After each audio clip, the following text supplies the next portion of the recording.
Hello, everybody. Welcome to Planet FPL, the world where everything revolves around fantasy. Tottenham winning Premier at Manchester League. City. Huh. Like you won the league or something. One game. And James is high. To be fair, I deserve to be. You take those small victories because Yeah, when it's surrounded by a pool of shit, It's true. what else can you do, right? That's What else can you do? The shitter you are, the bigger these smaller victories feel, right? Yeah, That's but the truth is, like, let's not even get into it. There's a show called Tottenham which we do for Patreons on Wednesday. Are we doing it Wednesday this week? We are. We're doing it Wednesday this week. Should be a bit of a schedule mix around because James is going to the Burnley. God knows why. Yeah, like it's if it was the opposite, then you would call people out for over celebrating small victories. No, I think people are entitled to celebrate whatever they want to celebrate.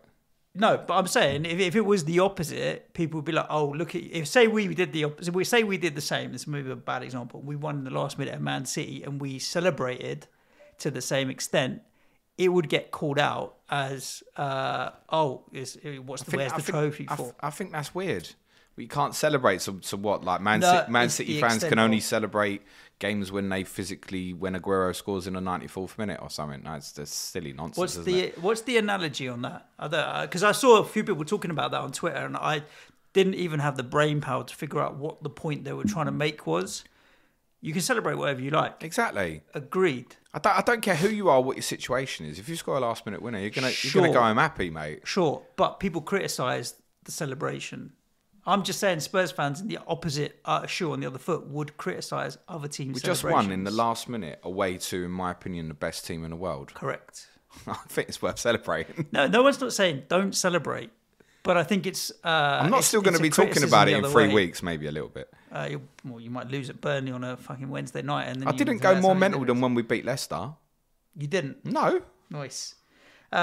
We have so much more to talk about than just that because obviously on Friday we got given a bunch of fixtures very late. Literally as my stream ended. Yeah, and it was the end of half term, so I'd planned like Friday afternoon I went off with the kids for a break until Saturday lunchtime, and it was like the worst possible time to drop fixtures because I had no headspace to actually even think about it. Hero that you are, jumped on the old YouTubes for the Patreons at 9 p.m. to break it down. And did you understand what I said? I did understand what you said, but I mean, the reality was that, and I'm going to get to a point of what I actually did for the week was everybody's now the strategies that people are on have diverged massively, quite a bit, yeah, which is a good thing. Yes, it is. And we spoke and you were talking about like there's a lot of people wildcarding because then they can steam into treble Liverpool, treble Arsenal for this week, free hit next week, and then they've got them for the double in 29.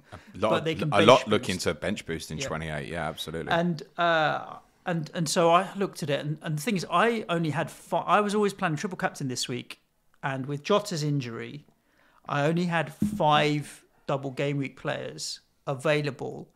And then the transfers that I spoke to you about were going to be De Gea to Sarr. But I looked at it and I was like, I've already got a goalkeeper with 2 matches this week in Foster. Sarr's definitely better. Now, looking back at it, right now Foster's definitely better. Yeah. So that's not a move I need to make. So why am I going to take a hit? And I didn't. And I just left it as triple captain. And so I ended up only making the 2 moves that I made earlier in the week, which is Breuer for Ronaldo. Lovely, because Ronaldo blanked, and then Breuer did blanked, but I'd rather look at Breuer blanking than that. And I bought in Mo Salah and triple captained him, which is looking very good at the moment. Even if he picks up just 3 points in the next match, I think that's fine for my triple captain. 39 points, I'll take it. And left Jota on the bench, and ultimately didn't take a hit. So as it stands right now, 60 points. With only 5 double game week players is not too bad. But you've got less coming still. I've got less midweek, coming, so right? we don't know. But then Salah himself could outperform everybody, right? Salah does well, and my triple captaincy chip will cover me off all the deficit on double game week players. Not necessarily, because you remember there's so many people were on him, right? And so many people haven't. It's not like even triple captain Salah is kind of not equated to him being I a don't differential. see. So I'm hoping these stats websites will then pull out what bench boosters had as an average, what triple captainers had as an average, and so on. Forgive me, I haven't looked since Saturday night. Saturday night triple captainers were ahead. Yeah. But then you have to question that those with wildcard have potentially got more doublers, etc. So yes. The bottom line is, though, I've still got all my chips intact, and I didn't take any hits, so I'm still willing to take hits coming into the next game week. And the other thing was when we spoke about bench boosting in 28, you were talking about the reason that a lot of people were wildcarding was because they could load up a cheap bench that's doubling in 28. Yep. And I looked at it and I'm like, okay, who are my cheapies, James? And I'll give you 4 names that are my cheapies. Yep. Ben Foster. Yep. Emmanuel Dennis. It's fine, yep. Breuer. Yep. Max Kilman. Yep, they're all got. That's my cheap bench, which is all doubling in 28. So you're saying you might be bench boosting in 28 anyway as it stands? Yeah. Like if the way that it falls and all my other players are players I'm keeping for 28, and that would have been my bench anyway because they're my cheap players. But it wouldn't be your bench. Not with doubles, it's not, right? No, not necessarily. But also, the flip side of it is I looked at the teams doubling, Southampton, Watford, Leeds, whoever else, and I'm like, who else do I really want? From the Everton, Newcastle, who else do I really want? No one. Maybe Rafinha. Yeah, but there's no one that I really want. So I may just do it anyway in 28. So let me give you a perfect example. Who's your other goalkeeper? David De Gea at the moment. Right. So but I'm going to be buying Joseph Salah this week. Okay. So if you go with both, fine. But what I'm saying is, if you just left it with nothing till 28, your bench boost goalkeeper is not Ben Foster. Your bench boost goalkeeper is David De Gea away to Manchester City. So Saar, I kicked forward by a week. I was like, I don't need to make that move for a -4 this week. But then you only need to make it if you're going to bench boost in 28. Yeah, exactly that. And obviously there's a lot of football to be played between now and then. Players could get injured and we could get a lot of interesting news. So, what are you going to do with some of these shit players you've got then, like Ben Johnson and stuff? Ben Johnson, I'm moving on. You've still got Antonio and Bowen. In 28, they've got Liverpool away. Yep. I'm not sure it really works. I think it's football, isn't it? We're going to win the 95th minute or something like that. I don't think you want to bench boost with players playing away to Liverpool in a single fixture. But I'm going to be getting rid of Ben Johnson. Ben Johnson's on the chopping block. Antonio's on the chopping block. Trossard's on the chopping block. But they're not all going to go to 28 unless you... And are you considering wildcarding now? 27 and 28. I've got two game weeks. I think you can wildcard now. Yeah. You set it and you go probably 2 Liverpool, 2 Arsenal on the bench. Set it so you're good this week. So you're bench boosting 28. Try and roll the transfer if you can through that bench boost. Then attack another Liverpool and another Arsenal player in 29. Yep. Is one way of possibly doing it. I mean, that would lock you in saying having Ramsdale as one of your 2 keepers, for example. It's one way to do it. Yep. Plenty of ways to skin a cat. It possibly works a little bit better for yourself. How are you looking for 27 at the moment? Are you free hitting this week?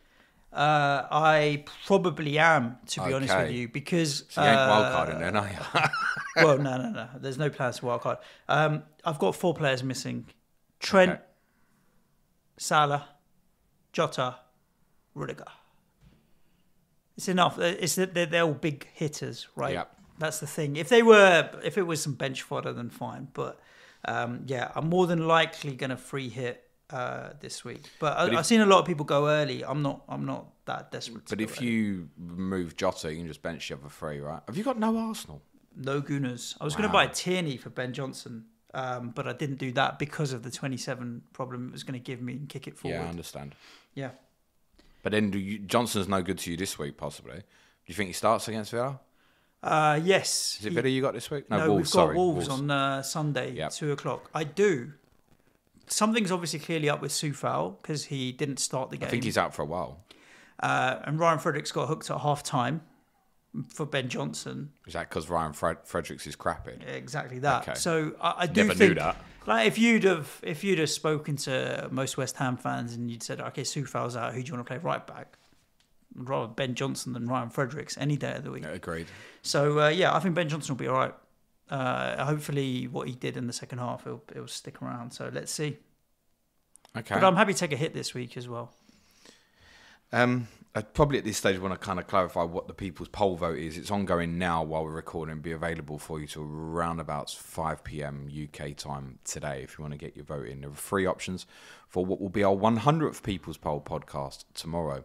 And those 3 options are to discuss what a Game Week 27 free hit should look like, to discuss what a Game Week 28 wildcard should perhaps look like, and also how to manoeuvre Game Week 30 if you're without a free hit. Those 3 options are available for you to vote now on Twitter via my handle at Planet FPL Pod. I am not free hitting in 27. I have 11 currently, and quite clearly it's players who free hit are definitely going to have a better team than me. Absolutely, by miles going to have a better team than me. But it also doesn't mean that mine can't outscore it. And I just think for me in my position, currently with 11, it's not worth it. My plan would be to, and this subject to Dennis's fitness probably, he was holding his hamstring a little bit when he came off late at Villa. I would rather sell Josh King rather than Emmanuel Dennis at the moment for Armando Broja would be just the one change I'm looking at. Probably no double Burnley. I think free hitters would almost definitely go for free Burnley this week as well. But I don't think it's worth it for me. I don't think my team is that badly set up. It doesn't look great, but I don't think it looks terrible either, and they might have a good week. I don't see enough gain in me. I don't like the idea personally of free hitting when the team I've got, it probably wouldn't outscore what I free hitted in, but it'd be capable of doing so, and I don't see enough gain for me in free hitting, so I'm likely to hold it back. My current idea is still to free hit in 30 and most probably Game Week 33. And I'm also not too badly set for Game Weeks 28 and 29 now, following the transfers I made on Friday after the fixture announcement. So I was going to buy Tarkowski and Cornet, which so far would have me the grand total of 1 point. I've now got a grand total. In a 3-0 win as well, which is That's quite ironic. Unbelievable. You're really unlucky if that's kind of the pair you've gone with. Both, obviously. I mean, Tarkowski, I think, is probably going to be back for the Tottenham game on Wednesday, so probably will still play for you. Cornet, there's always a little bit of concern about his fitness. Of course, the double again in 27, that's part why I wanted them. I think the real winners with Burnley right now are those who've obviously gone for Weghorst. He looks like he's going to be quite a popular captaincy pick going into Game Week 27 with their double of Palace and Leicester, 2 teams who can't defend set pieces. Weghorst is only 6'6". He scored a great goal with his feet at the weekend. But I don't think it's going to be worth it for me. I bought Kilman and Rafinha, and I actually think it's left me quite a nice balance where the single game week players I have left for 28, 29 respectively have okay fixtures, like Salah and Trent in 28 at home to West Ham. It's fine.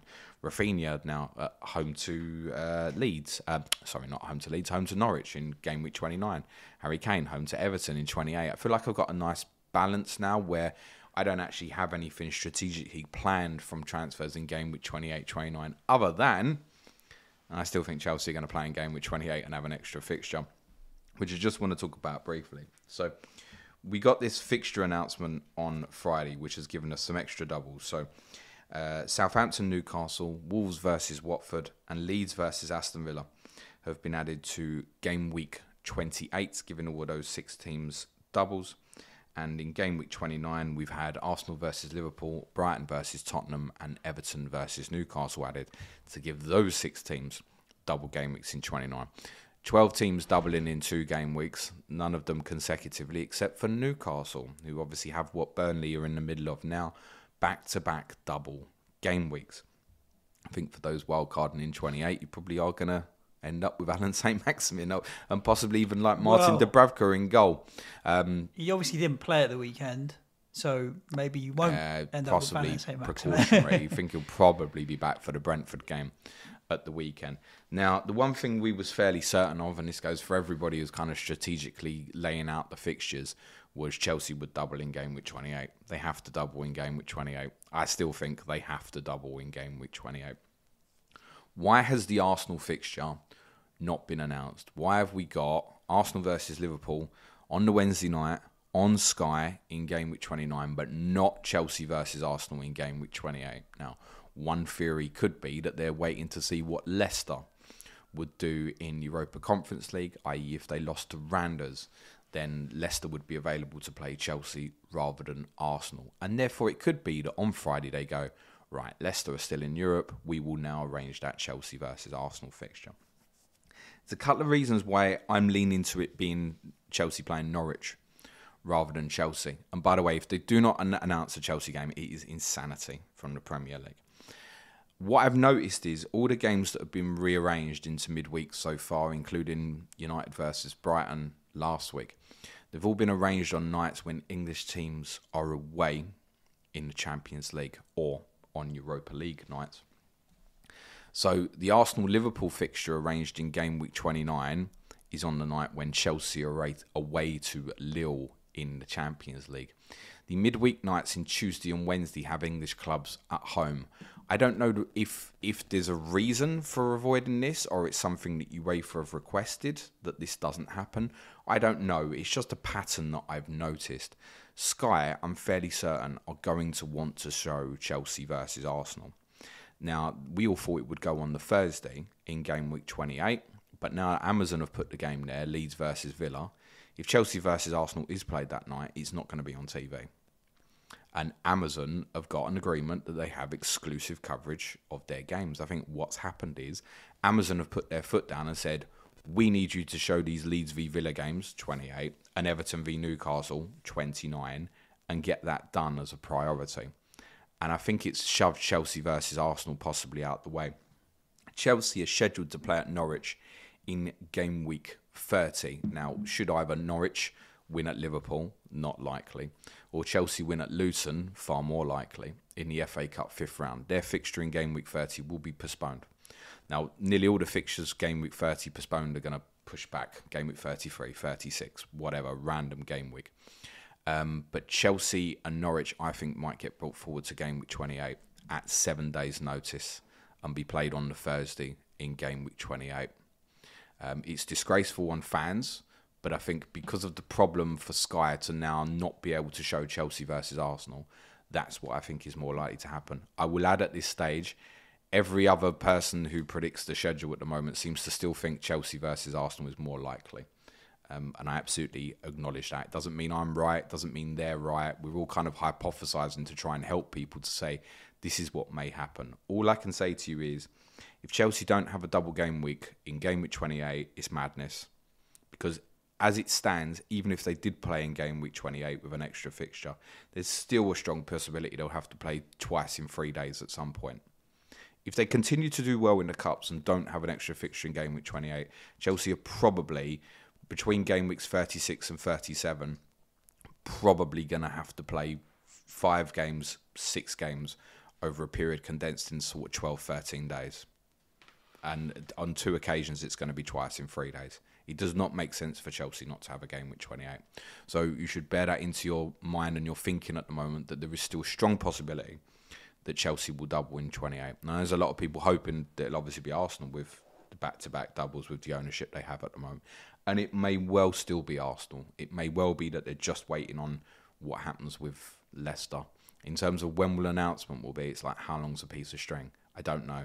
I cannot explain to you why the Premier League have not made an announcement as yet.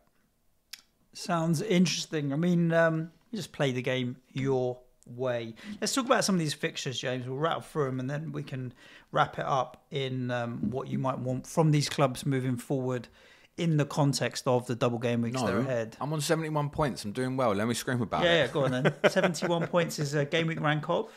Well, currently about 216,000. 71 minus 4 with 9 doublers still to go. Triple captain Mo still to go. So nothing defensively except for Ben Foster, 6. 30 from Salah, 13 from Harry Kane, 9 from Emmanuel Dennis.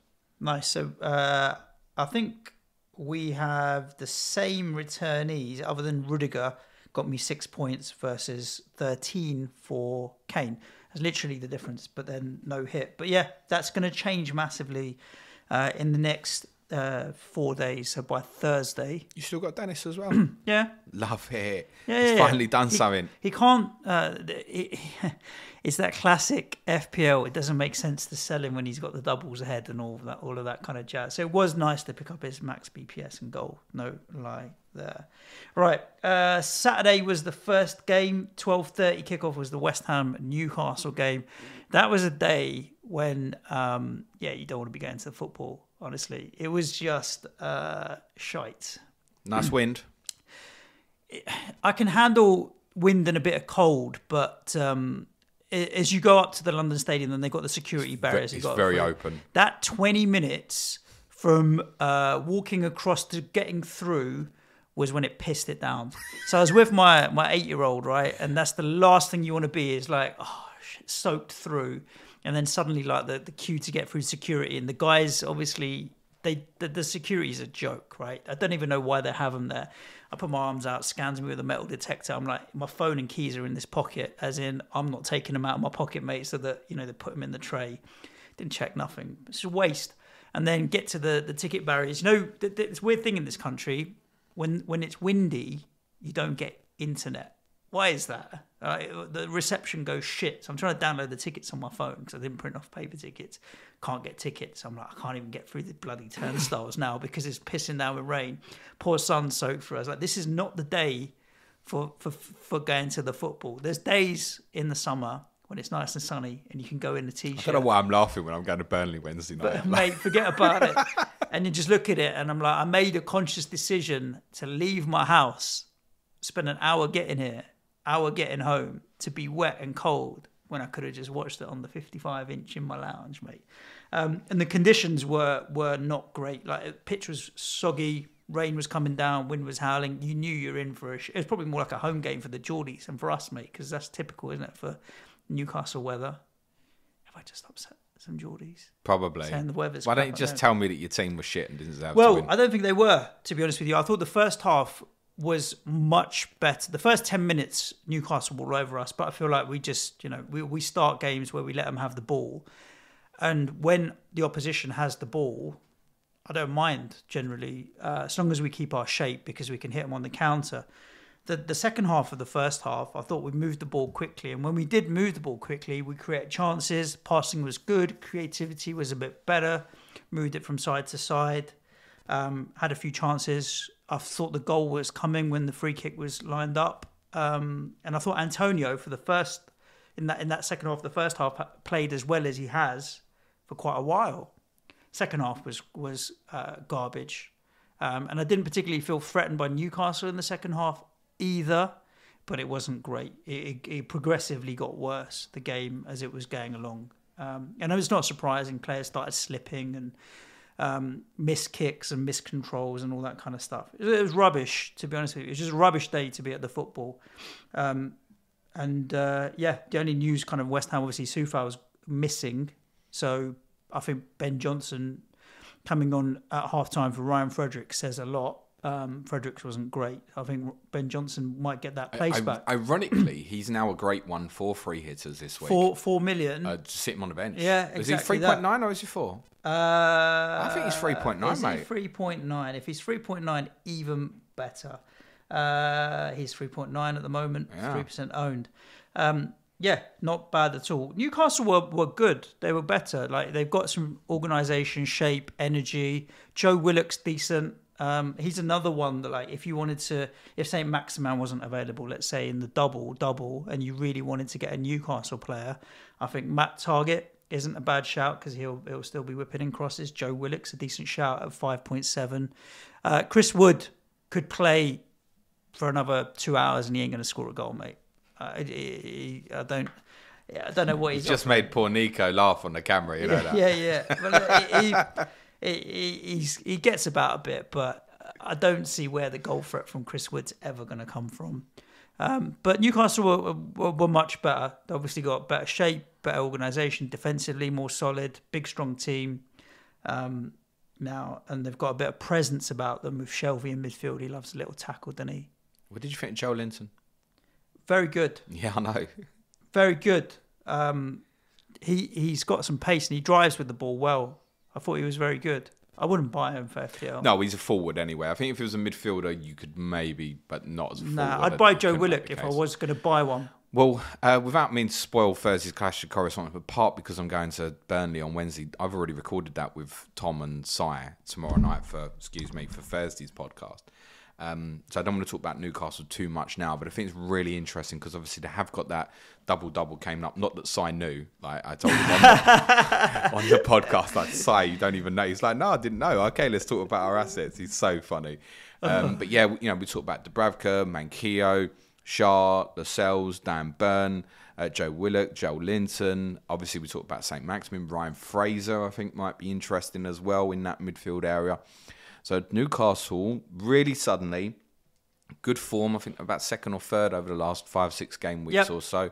An opponent's Brentford, I think a bottom going into this weekend as well. It's a really interesting COTC. I think you'll enjoy that one on Thursday.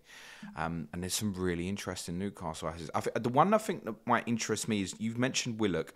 I think Willock or Fraser might just work for me, strategy-wise, to go, I'm going to stick you in there for the 2 weeks and punt it with the double-double. I think Willock is my preference over Fraser. I think Willock's getting into the box, into goal-scoring positions more than Fraser will. He's his first goal of the season, though, isn't it? Yeah, but minutes-wise, I'm not sure what he's played, but I don't feel like he came in from Arsenal and was he's been patchy. He's played 3 or 4 games out for a bit. His form's been patchy. To be fair, Si really talks up the possibility of Joe Willock as well. He played well. I think he's going to keep his place in the middle there as well. St. Maximin's the best one, though, if he's fit. If fit. Do you think this is like Bowen and stuff? Is it sell time? I don't mean not Bowen. I don't mean that. Anybody else? I don't mean that on the basis of Jared Bowen's had one blank. Oh my God, let's sell. Yeah. But the run is not great. We've got Wolves followed by Liverpool. We've got Play Yourselves in a few weeks as well. It's not great. We've got Europa League starts. Who have you got in 29?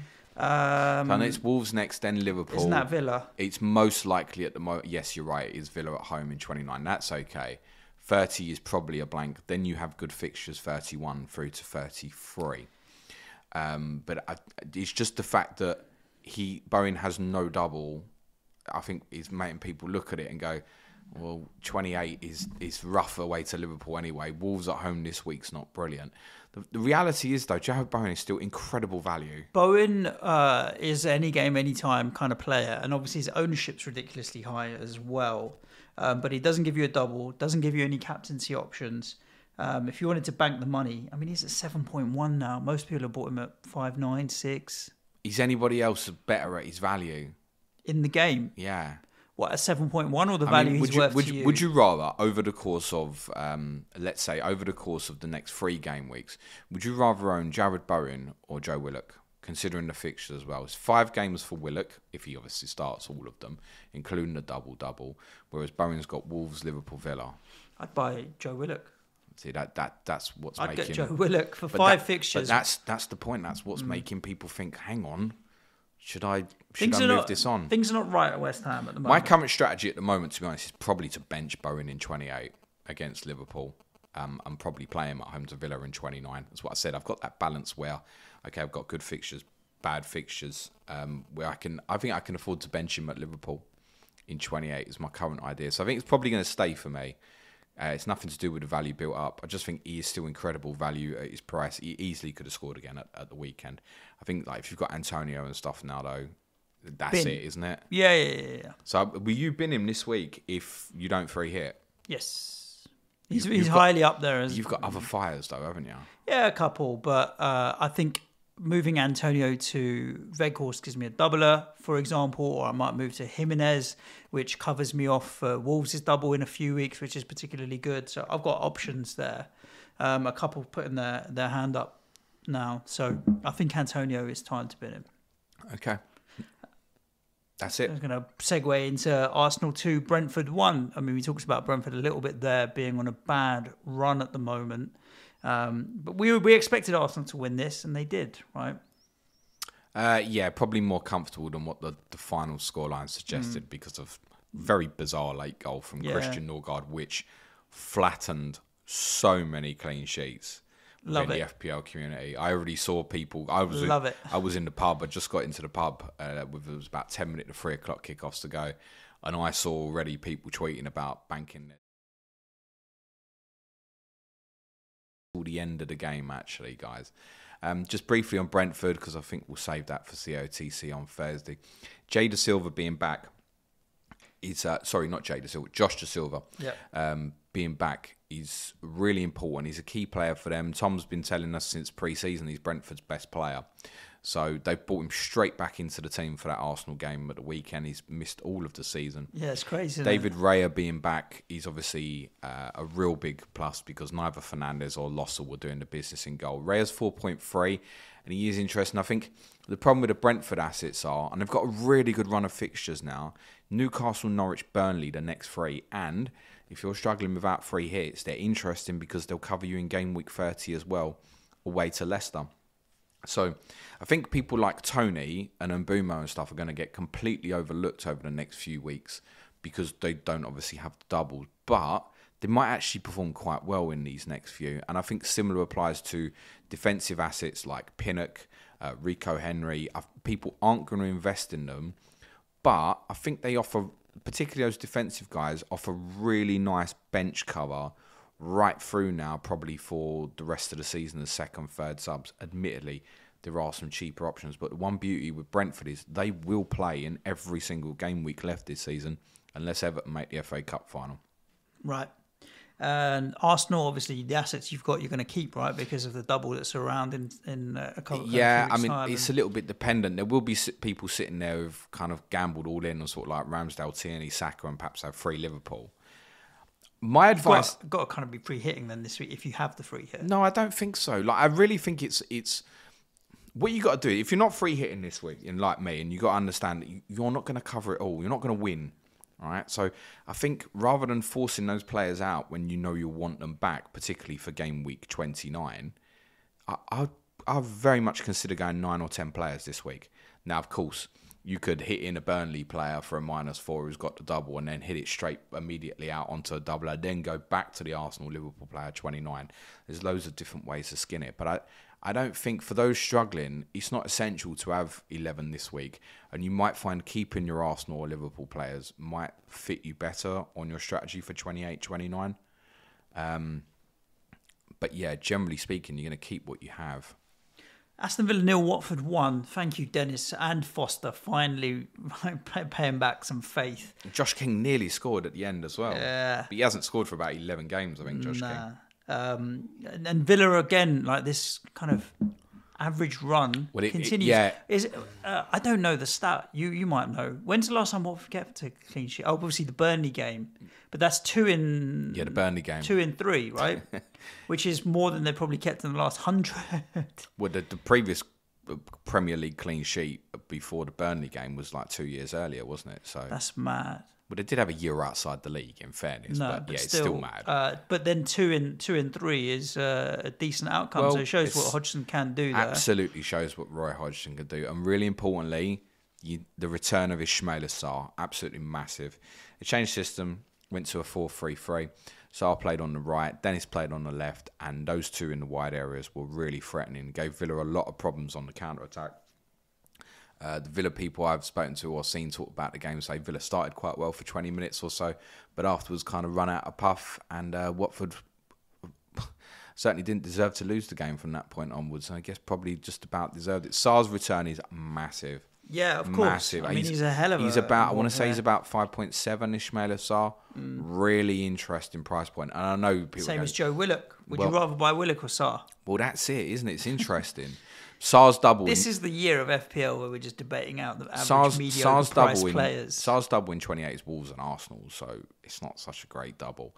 And there's difficult fixtures before and afterwards. But they have something to play for, you know. Well, there is that, and I just think we would have all looked at Sarr in pre-season. He was very close to a lot. I think a lot of people started with him at the start.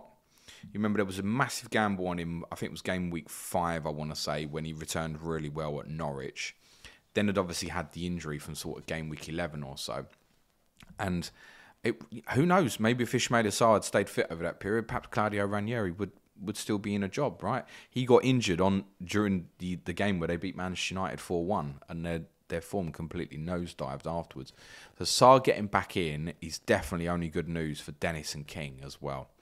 That it's Manchester United away this weekend. You're not expecting it. If you're not buying Watford players now, you're not free hitting Watford players in. But I think for those wildcarding in 28, do not discount Ismaila Sarr.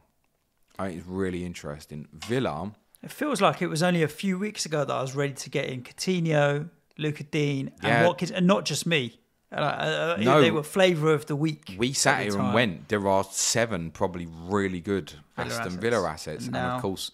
Nothing. They now double themselves in game week 28. I can tell you next week's clash of correspondence will be Villa versus Southampton with Lee Jackson and Matt Samuel. So we'll talk Villa more certainly next week ahead of game week 28. But yeah, they don't appeal quite so much now, do they? Psychologically, you blanket home to Watford, you're not quite happy about that, are you? Luka Dean's trolled in the same way was at Everton, isn't he? It's the same, isn't it? 2-2, 1-2-2. I know he took one set piece from the edge of the box, and he's still a very good asset. They still have good fixtures, but the fact they're losing at home to Watford must make you concerned, doesn't it? Yeah. So I think those on Villa are sticking with what they've got. Other than maybe Watkins might be a concern now.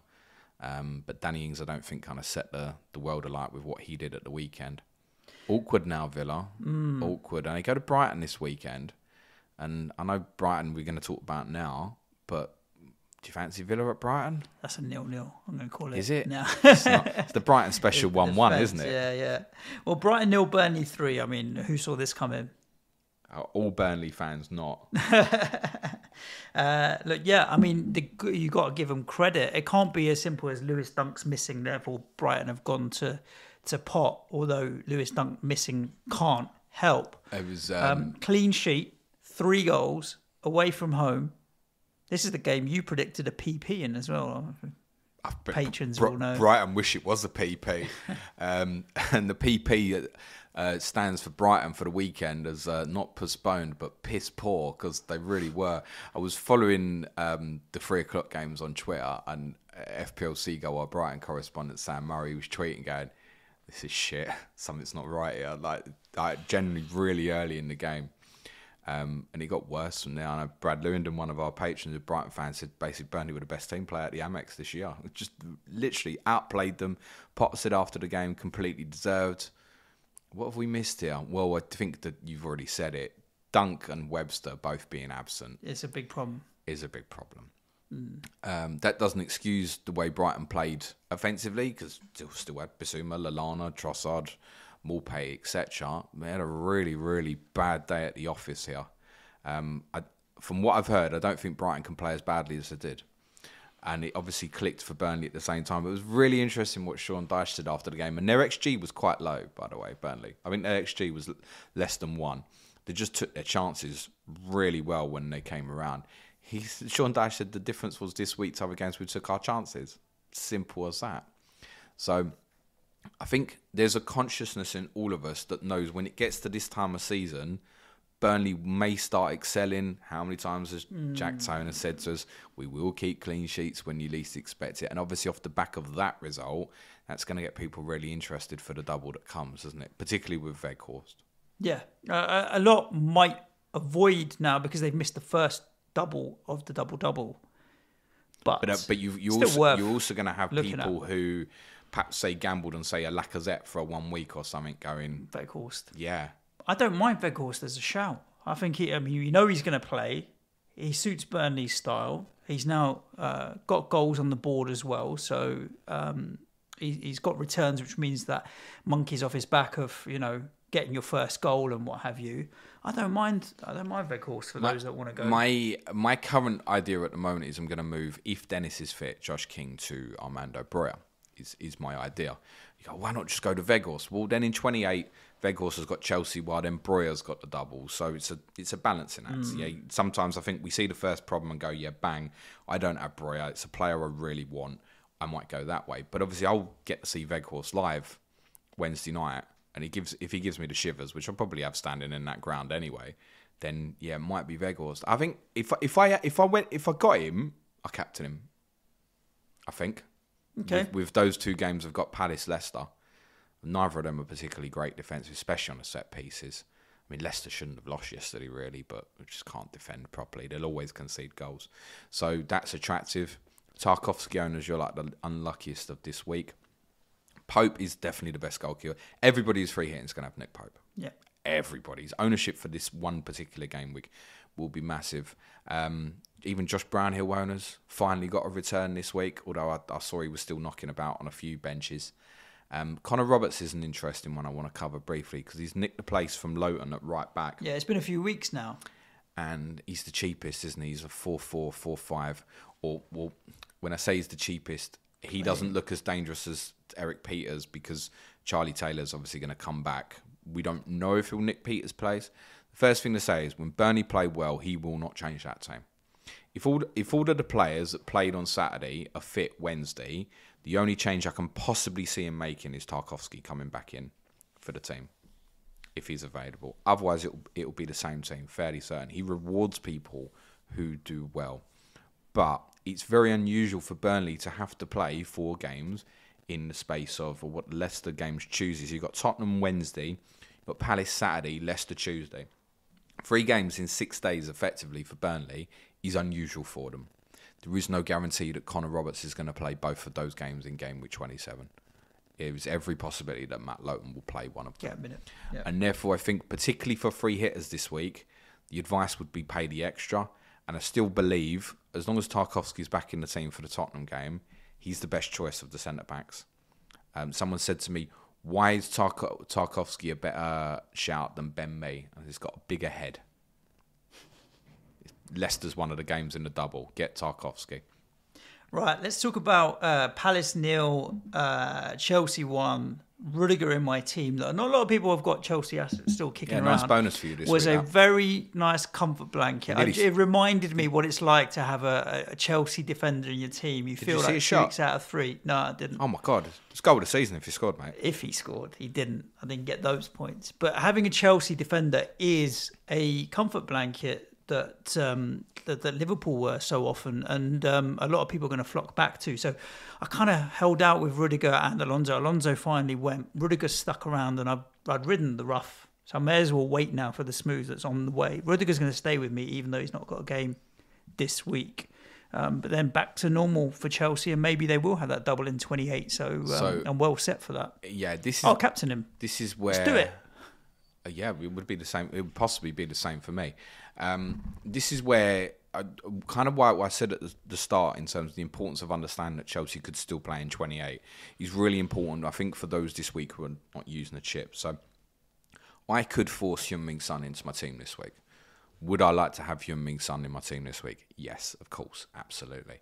And I think most people free hitting will certainly have at least one of Harry Kane or Heung-min Son. Ideally, to be honest, it's Leeds, probably both. I could force him in, and it will absolutely kill me in terms of getting Chelsea assets in 28.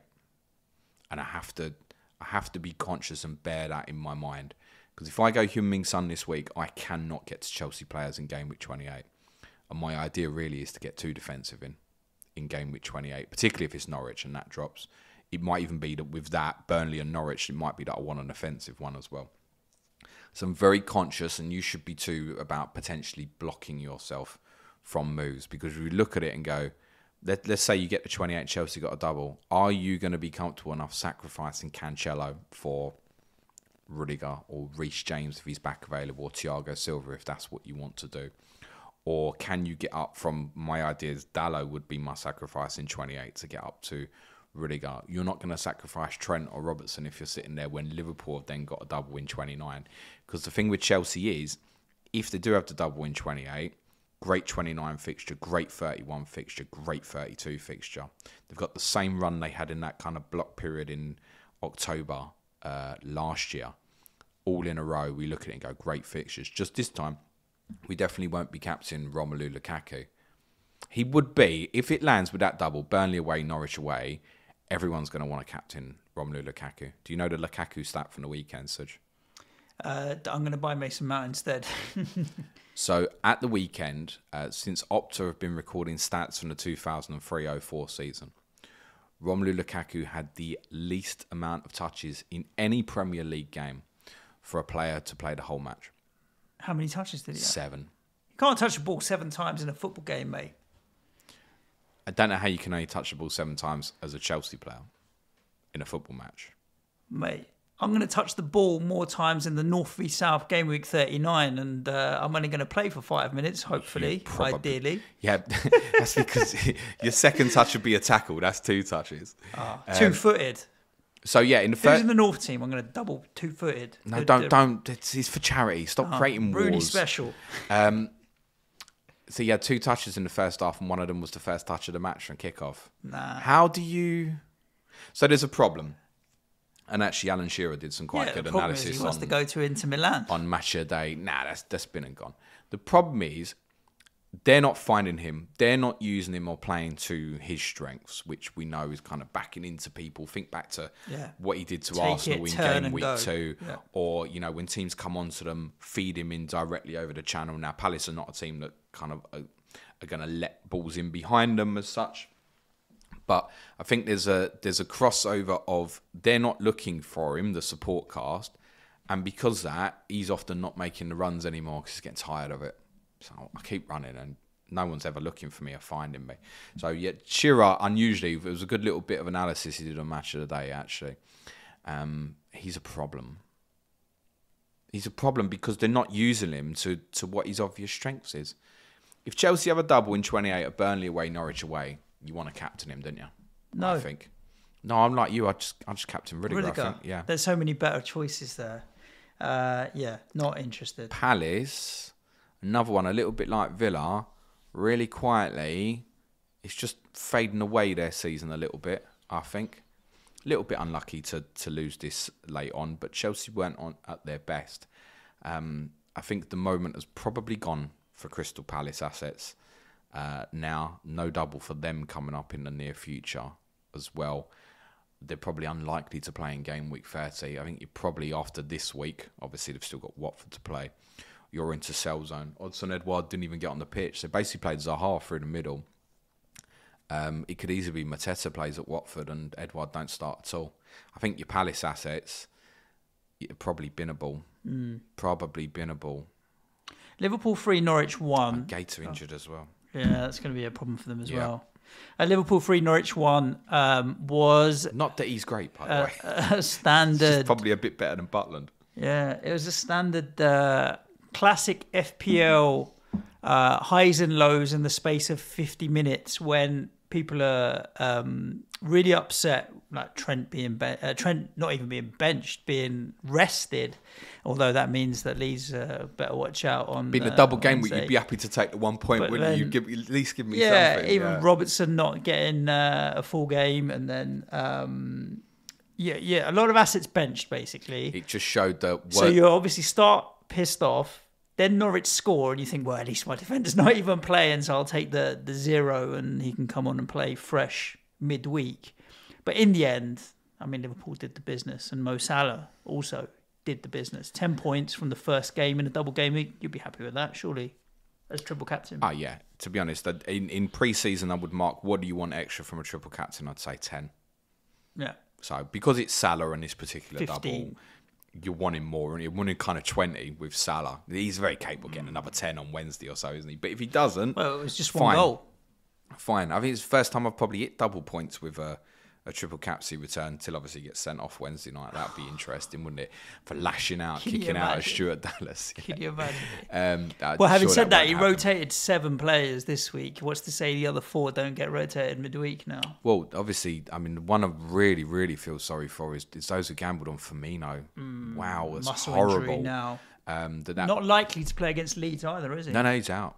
He's out. I mean, Jota's probably more likely of the 2, but they're not going to play, so... You think it would be the same 3 again, which was very good news for those who obviously gambled on Luis Diaz. I think Salah will get his rest against Norwich in the Cup next week. I think he'll play again on Wednesday. I think now, obviously, with the Tottenham result at City as well, opportunity knocks. Liverpool can't blow it. Like, there's an opportunity to put that 3 points in, and then theoretically, it's actually in Liverpool's hands because they still have to play Manchester City. And then potentially, if Liverpool won at the Etihad in 32, we're looking at a goal difference situation. Now, they're not going to win all those games because we know how the Premier League is. But I think off the back of the results Saturday night as well, and the fact there was a nervous moment for them there. Norwich did have some decent chances in the first half, particularly Pukki had one great chance. They put themselves in a position there where they go 1-0 down. Can't really afford to be taking chances. The opportunity's opened up in the Premier League for them again. He's going to take it. I think from a Liverpool fan perspective, if Salah got left out and then they fucked it up on Wednesday, you'd be pissed off. Yeah, and so Leeds is clearly the more difficult game. Yeah. So listen, whatever you think of Leeds, the fact remains the same. Everybody prepares absolutely thoroughly for playing Leeds United because no one else is like them in terms of the way they set up, the intensity they bring. If you do not match Leeds for intensity, you'll get done, no matter who you are. So Liverpool have to have the right mindset on Wednesday. I'm pretty sure they will. If Salah starts, I don't think he'll be ending the week on 12 or 13. I would expect him to return again, in all honesty. 3 more and I'll be happy. 3 more points and I'll be happy. Anything more than that, 5 or 6. And yeah. If Jota's ruled out for a considerable amount of time, which we don't have the information yet, what's your plan? I'm not sure, is the honest answer. I think most just binned it straight away, I think. Yeah, most did. I'm going to wait and see. I'm not sure is the God's honest answer at the moment. He goes this week, doesn't he? Yeah, unless you free hit. If I know he's out for 2-3 weeks, he's gone. But Saka gives me a double. An Arsenal player in 29 potentially.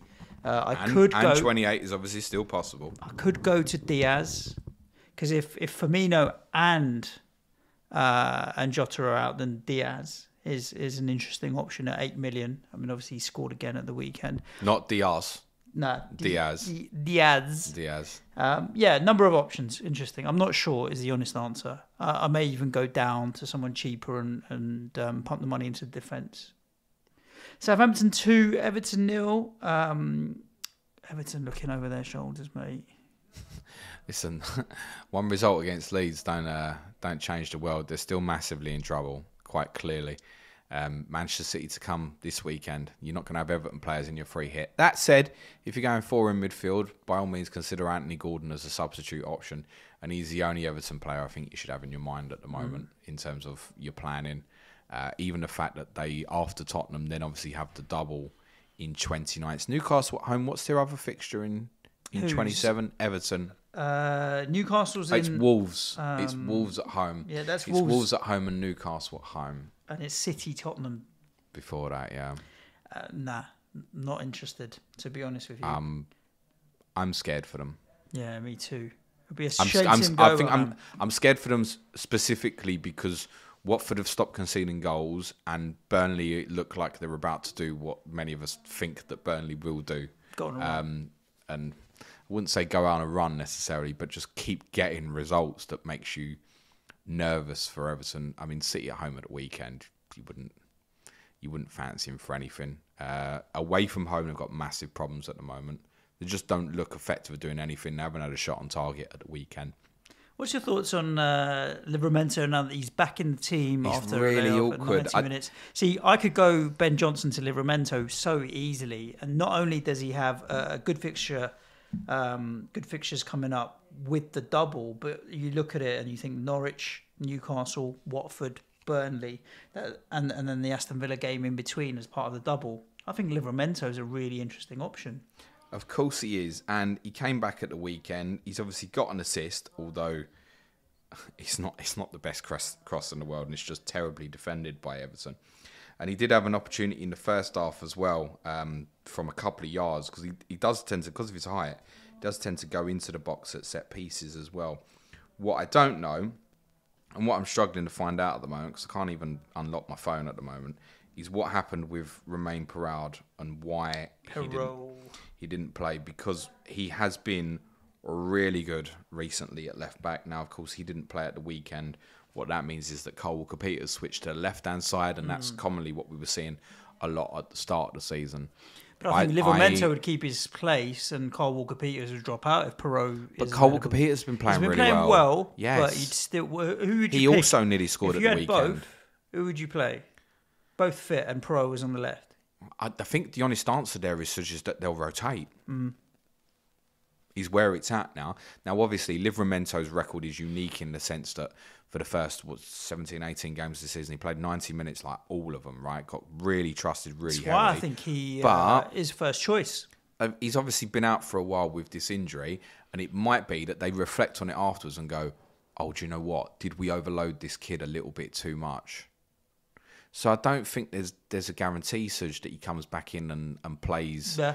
Listen, you look at it on the face of it now and you go, Tino Livramento, Norwich at home this week, and then double game week for Southampton in 28. And you think, yep, that's the answer to a lot of my problems.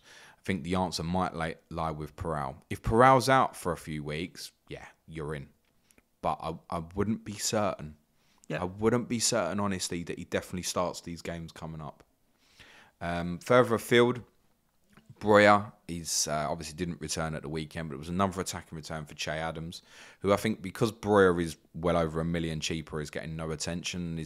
He's one of the ones in that kind of 6 to 7.5 million value bracket, actually, Che Adams, who's ticking over really nicely at the moment. My instinct originally, before the fixtures was announced, was I was going to buy Breuer and Adams this week. I don't think I'm going to do that now. I think it would just be probably Breuer for me at the value. I still think he's worth the saving. JWP, reliable as hell. One thing you know about him is he'll definitely play twice in a double game week. Yeah. There's no doubt about it. He'll always play. And I think Stuart Armstrong, he's just getting to fitness. He's a cute one to consider a really cheap value at the moment. Saints in a really good place at the moment. Everton, they'll certainly change, I think, system against City at the weekend. I understand why Lampard played the same team, because I think they had to go down the route of it played really well against Leeds. Let's try it again. We might stumble upon something. But the 4-4-2 with kind of the high energy stuff, it just didn't work the same way against Southampton. Southampton did to Everton what Everton did to Leeds the week before, and Southampton are still one of the best pound for pound pressing teams in this league, and you would expect them to have a good week. I think if I was free hitting this week, I'd certainly have at least 2 Saints players, I think. City 2, Spurs, how many? I don't know, Suj. Yeah, you don't know. I don't know. Such an interesting game, because it's one where I don't actually think you can take from the performance and the results too much to take forward, because you're not going to play City every week, and you raise your game for a game like City. So suddenly you can't then be like, oh, well, Spurs have beaten City, therefore suddenly I want to buy their assets and whatever. It doesn't work like that. You have to take it as a standalone game where you know you're going to City. You have to raise your game. You did raise your game, like energy levels and work rate, defensively particularly. I mean, they had so much of the ball, but not very effective in creating good quality chances, in my opinion. I don't know what the XG was from the game, but I can't imagine that there was. It's close. If you remove Mara's penalty, basically the same. Yeah, so it's not like they were able to make the possession tell. And sometimes when you sit in against teams and make it difficult and break you down, it is difficult. And now with Kulusevski on the right and so you've got players that when you break quickly caused them all sorts of problems and ended up winning. I don't think you could say undeserved either. I've no idea if Tottenham deserved to win or not on Saturday. Like, genuinely, it felt like it would have been very, very unjust if we lost. I know that. Yeah, I'd say that. It's like it comes down to, like, do you think that a team having the ball and controlling the game makes them worthy of winning if they don't do enough with it? So I think in that scenario, probably a draw, you would have said fine. I think realistically, if I was looking at another team, I'd say, yeah, definitely. To go to the Etihad and kind of put on that counter-attacking display and look devastating when we did actually attack, and caused them probably as many problems as they've had in any game this season, bar maybe going to Liverpool, then yeah, I guess we probably did. I find emotively that difficult to kind of understand or equate if we enjoyed it or not, or if we deserved it rather. It's really interesting, just on the 5 teams kind of pushing for fourth at the moment. Ourselves, obviously Arsenal, your team, West Ham and Wolves. We'd be 5th in that list at the moment, mate. I don't disagree. Yeah. But they're all better without the ball. All 5 of them. Yeah. in terms of the way to strategically play and set up. The other three, the top three, and this is the difference really between the three and the chasers at the moment. I mean, the top three have better players and quality, etc. Get that. The onus is not on them. It's people will say, how can you win at Man City and play like that, a little bit like what you said, and not beat Wolves and Southampton at home? It's because football doesn't work like that. You could say there's similarities in the fact Man City really tried to press Tottenham hard, particularly in the first half, similarly to how Southampton did. Wolves is obviously a tougher game where you go behind and they're obviously happy to sit up and then counter on you. The games are different. Tottenham are going to have a different game again at Burnley. Doesn't mean we've won at Man City, we're definitely going to win at Burnley. Football does not work like that. It's exactly a completely different game of football. And the onus being on Tottenham in that particular game might not necessarily suit. There's certain things that obviously really clearly changed at the weekend. The biggest one being the return of Eric Dyer. I've spoken about this in terms of the complete disorganisation and chaos defensively without him. Eric, I know you listen to the podcast. No, I know you don't. But in May, mate, you'll be getting a standing ovation when you pick up Tottenham's Player of the Year because he's going to win it by a mile. Romero looks so much better. I told you he's going to be 9 out of 10 or 4 out of 10. Yeah. This was a 9. This was the 9 out of 10 Christian Romero. Really good. I need to watch the game back, but it felt like, particularly in the first half, Tottenham did something really interesting in the sense that partly because of Dejan Kulusevski's positional play, and he was great. He's had so much hate on Tottenham Twitter prior to this game. So he played like 2 games. Honestly, football fans don't understand. I said this time last week, I thought it was our best player against Wolves. I don't know what people are watching. Listen, he's a talent. He's a good player. Just because he's a wide player and he doesn't have pace to blistering beat people, he's got some different other qualities, such as his strength and his delivery of ball, as you can see from obviously the winning goal as well. But he was dropping back into right-back positions, which was kind of giving Tottenham a back six at certain stages. And really interesting, Højbjerg and Bentancur were coming out of central midfield to go and press Manchester City centre-backs. It was a really, really interesting setup. It wasn't just a wall of block. There was definitely structured play in terms of trying to stop Manchester City playing through the lines. And obviously, when we countered and we got the ball into Harry, everything was possible. He was absolutely phenomenal. It wasn't his best Tottenham performance of the season. He was even better at Leicester in that previous... was it a double game week we had? Or that away win. Let's say that previous crazy away win that we had. But he was, I guess, because of quality of opposition as well. It's not the first time he's just completely badly mugged off Aymeric Laporte, by the way. Not the first time. And Sonny was back on it, worked so hard, really clever positionally, big pivotal moments in the game. He's a big game player. I'll quote what Adam Pritchard, our Arsenal correspondent, says quite a lot actually about Kane and Son. He calls them clutch players. And what he means by that is that basically Tottenham can be absolutely shit, but those two players can win the game by themselves. And it does give them a chance in any game. Ideally, for those 3 hitting this week, you are going to want those 2 players, Kane and Son, against Leeds. Because again, although Leeds is a very different game, we know that in terms of off-the-ball movement, if Tottenham get it right with Kane and Son, they will create chances and they will score goals at the weekend.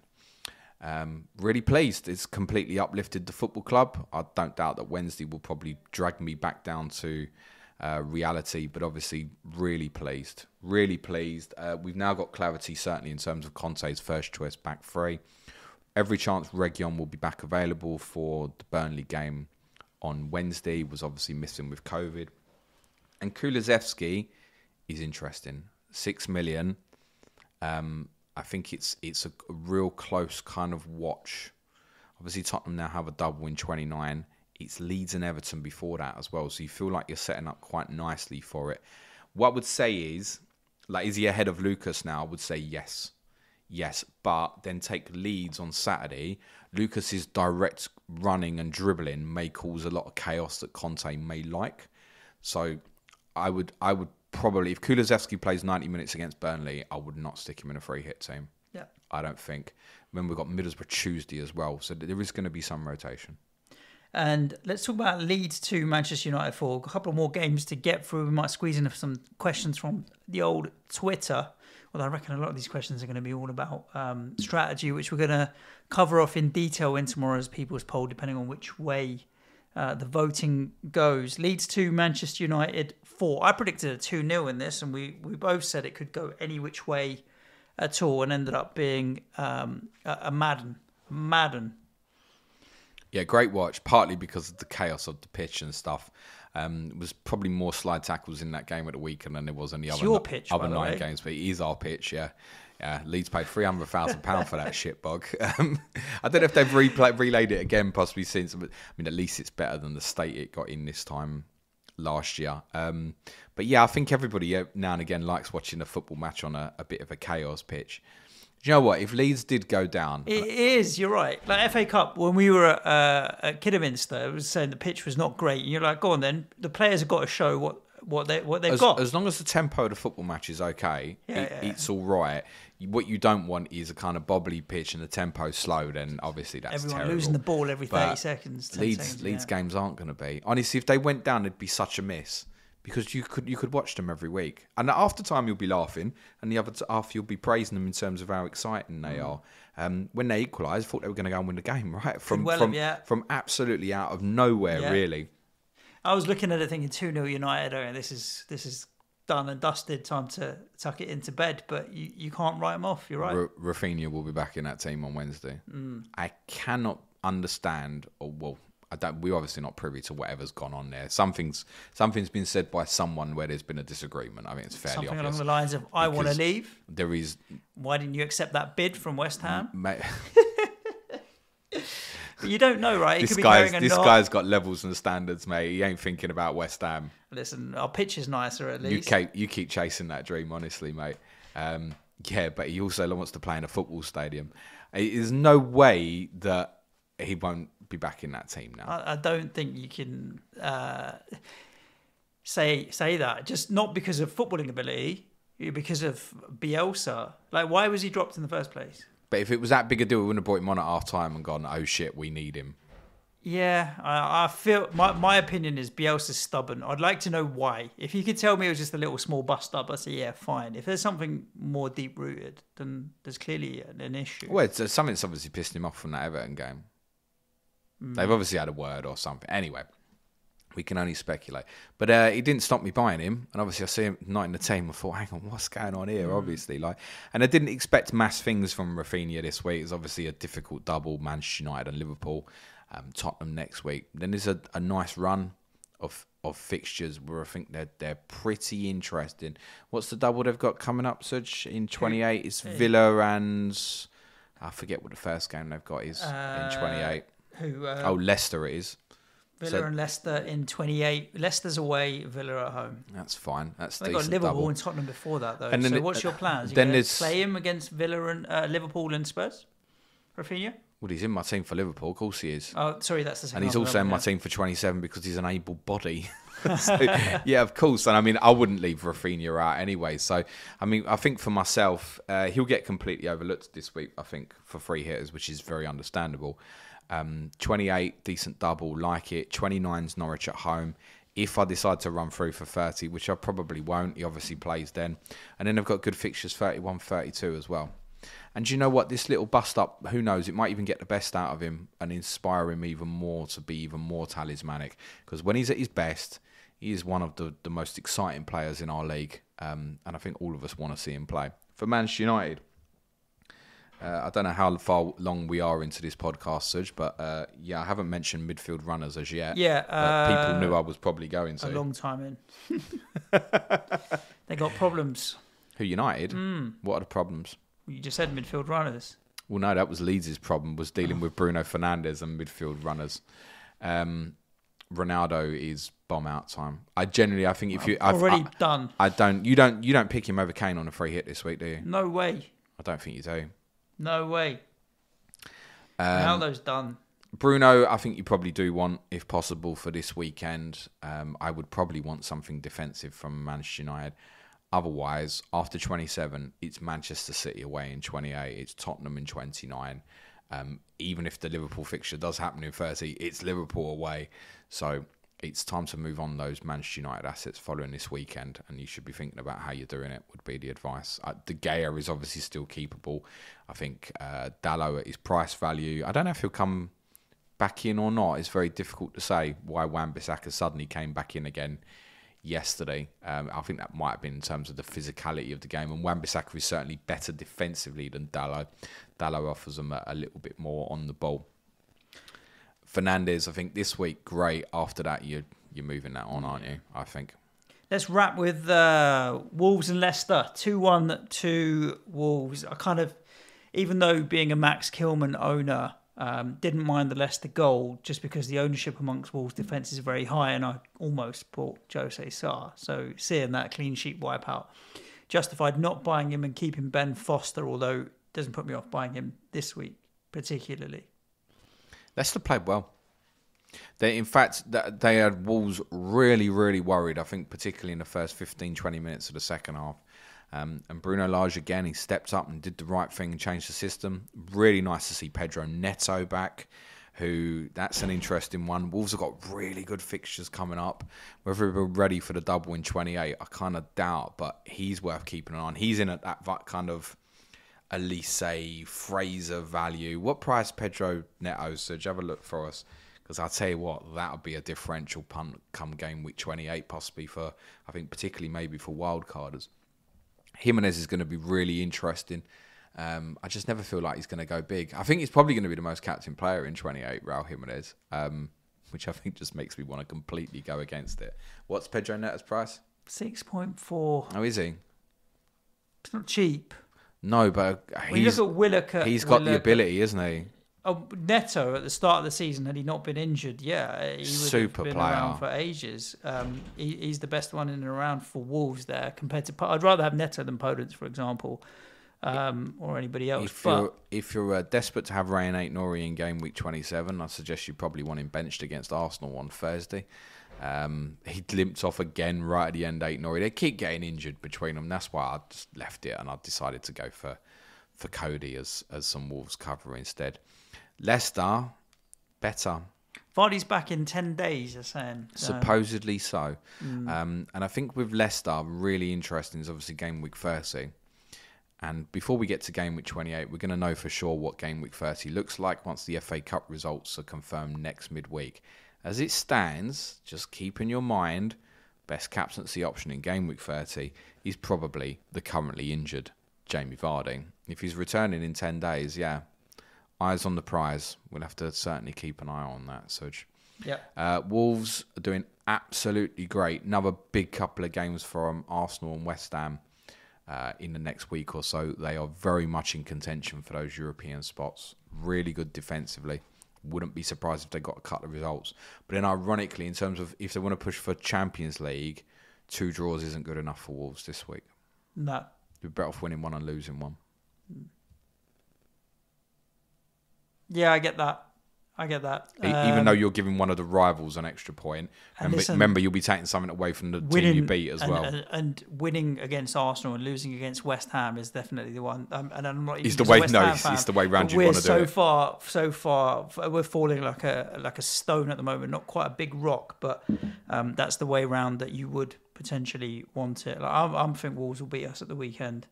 It'll be very interesting to see. I think that game's largely avoidable for free hitters.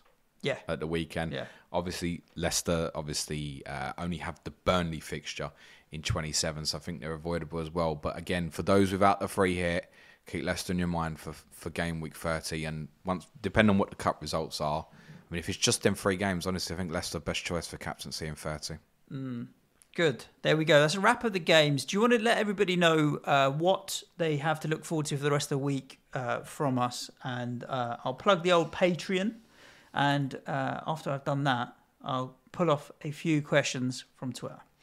You can, or I shall even. People's poll vote is live to about 5 o'clock. As said, topics: free hit 27, wildcard 28, it's or possibly one of the most controversial votes. So I've had people DMing me saying, "Can you veto the vote to make sure this option wins and stuff. I think there's a lot of people that want different options. That's fine. If you're that bothered about it, you'll be on our Patreon, won't you? Because whatever finishes second, we're going to do on Patreon tomorrow instead. And whatever finishes third in the vote, I'm going to do a little video for the advanced tier patrons tomorrow as well. So I'm going to cover all three topics one way or the other. Wednesday's Sky Fantasy Football podcast. We may even, Suj, have April TV fixtures announced today. No doubt, probably while our man Nico's editing this podcast, someone will announce Chelsea's Gameweek 28 fixture against Arsenal. Unlikely, I think. Thursday, Clash to Correspondence said Brentford versus Newcastle with FPL Dummy Tom and FPL Footballer.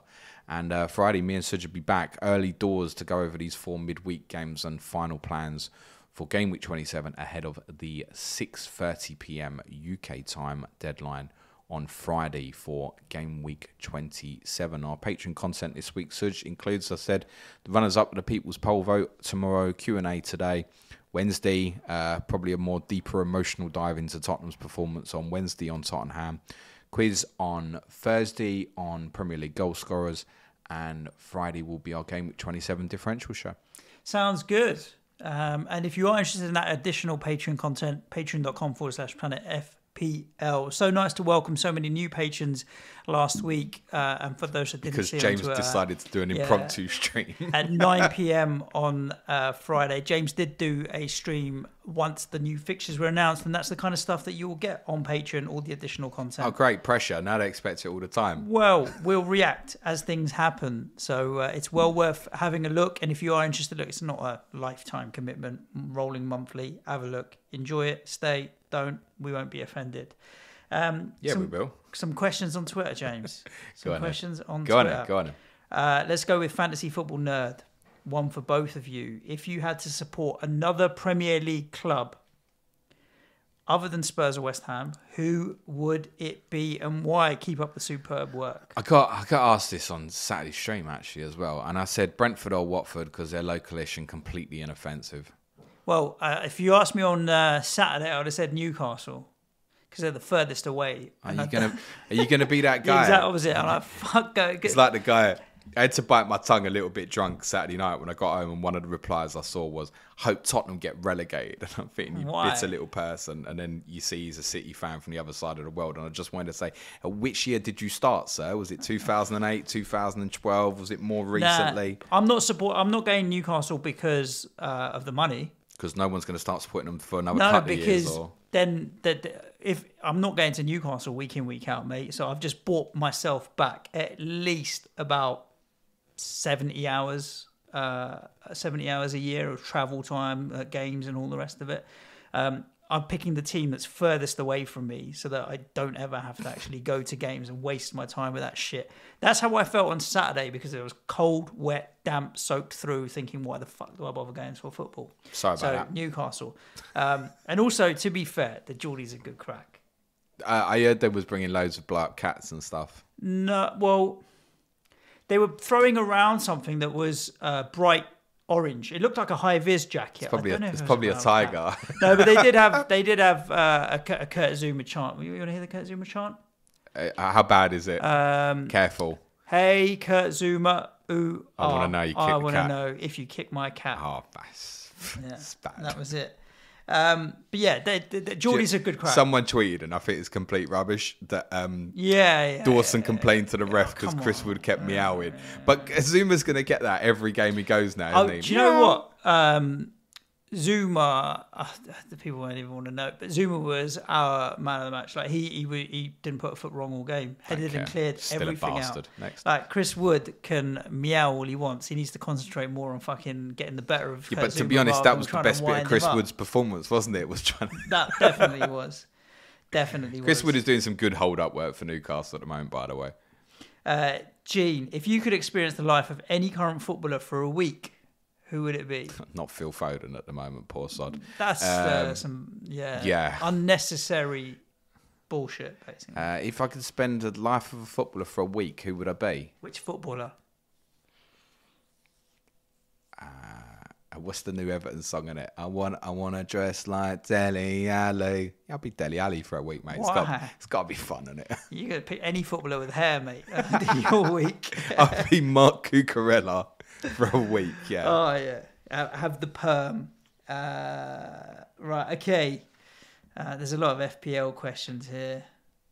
Are there any that are interesting? No, it's free hit and bench boost, free hit and bench boost, free hit and bench boost, free hit and bench boost. Right, we're going to take Jimmy the Claret's question. And he says, who is the next Premier League manager to get sacked? Roy Hodgson. Doesn't matter. It's just Watford the manager, odds isn't are it? good on that.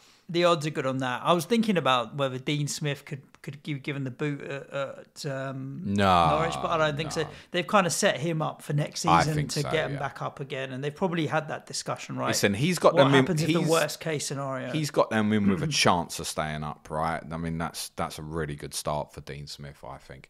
And Hodgson's made a good start at Watford, but listen, if Watford go and lose 5 games in a row and get cut adrift, they'll just sack him. They don't care. So Hodgson's the most likely. You got likes of Sean Dyche not under any threat or anything. Nothing at the top. United aren't going to cut Ranić off before the end of the season. So I think the most likely answer is probably that's it till the summer, I think. Nice. That'll be that. Listeners, I was going to say, thank you so much for your questions. I know what he was going to say. He was going to say patrons, but you decided to cough it out instead. Well, I coughed and realised I got it wrong all at the same time. Listeners, even if you aren't a patron, thank you so much for listening. Hope you enjoyed this Monday rundown. Midweek football being the second half of a double game week this week as well. So we'll cover those off on Friday before the weekend. We've got a round of fixtures at the weekend. Then a very interesting midweek of FA Cup. And throughout that whole time, we'll keep the content flowing. Stay safe. Look after yourselves. Ciao for now. Thanks, everyone. Play it your way. Cue music, please, man child.